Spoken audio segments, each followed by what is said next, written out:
വന്നു. ബില്ല് വന്നത് 563 ആയിരുന്നു. അപ്പോൾ ബാക്കി നെക്സ്റ്റ് പാർട്ടി കാണാം. അപ്പോൾ ഗൈസ് അവിടെ നിന്ന് നേരെ ഞാൻ പ്ലേറ്റൊക്കെ നല്ലതുപോലെ കാലിയാക്കി നല്ല ക്ലീൻ ആക്കിയിട്ട് ഞാൻ അവിടെ നേരെ വാഷ്റൂമിൽ കയറിയിട്ട് അവിടെ നിന്ന് കൈയൊക്കെ കഴുകിയിട്ട് നമ്മൾ ഇറങ്ങാൻ പോവുകയാണ്. അപ്പോൾ ഇവിടെ നിന്ന് ഞാൻ എപ്പോഴും ഫുഡ് കഴിച്ചിട്ട് ഇറങ്ങുമ്പോൾ സാറ്റിസ്ഫൈഡ് ആയിട്ടാണ് ഇറങ്ങുന്നത്. അതാണ് എനിക്ക് മെയിനായിട്ട് പറയാനുള്ള കാര്യം. നമ്മൾ എന്ത് കാര്യം ചെയ്യുമ്പോഴും അതിന് ലാസ്റ്റ് ഒരു സാറ്റിസ്ഫാക്ഷൻ വേണം എന്നാണ് എൻ്റെ ഒരു ആഗ്രഹം. നിങ്ങളും അങ്ങനെ തന്നെയായിരിക്കുമെന്ന് എനിക്കറിയാം.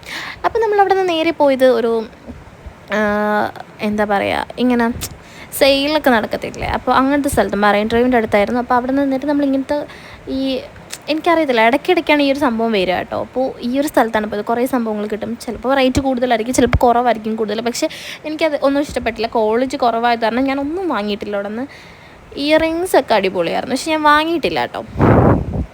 അപ്പോൾ ഒരുപാട് ഇയറിങ്സ്, ഷർട്ട്, ടീഷർട്ട്, അങ്ങനെ കുറേ സാധനങ്ങളുണ്ടായിരുന്നു.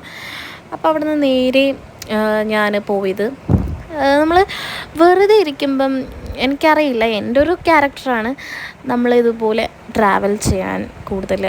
എനിക്ക് എന്തെങ്കിലും സങ്കടം ഉണ്ടെങ്കിൽ ഞാനിത് ട്രാവൽ ചെയ്യുമ്പോഴാണ് എനിക്ക് കുറേ മാറുന്നത് അത് ഓരോരുത്തർ ഡിപ്പെൻഡ് ചെയ്തിരിക്കും. എനിക്ക് ട്രാവൽ ചെയ്യാൻ ഭയങ്കര ഇഷ്ടമുള്ള ഒരാളാണ് ഞാനപ്പോൾ എൻ്റെ കുറേ സങ്കടങ്ങളും കുറേ സന്തോഷങ്ങളും വരുന്നതും ഒക്കെ ട്രാവൽ ചെയ്യുന്ന സമയത്താണ്. അപ്പം നിങ്ങളും അങ്ങനത്തെ ആൾക്കാരാണെങ്കിൽ നിങ്ങളത് കമൻറ്റ് ചെയ്യുക. അപ്പോൾ നിങ്ങളും എന്നെപ്പോലെയാണോ എന്ന് അറിയാൻ എനിക്കൊരാഗ്രഹം, അത്രയേ ഉള്ളൂ. അപ്പോൾ എന്നിട്ട് അവിടെ നിന്ന് എനിക്കൊരു ഫാമിലി ഫംഗ്ഷൻ ഇടാൻ വേണ്ടി ഇയറിങ്സ് ഒക്കെ നോക്കി. അപ്പോൾ ഇത്രയേ ഉള്ളൂ. Bye bye.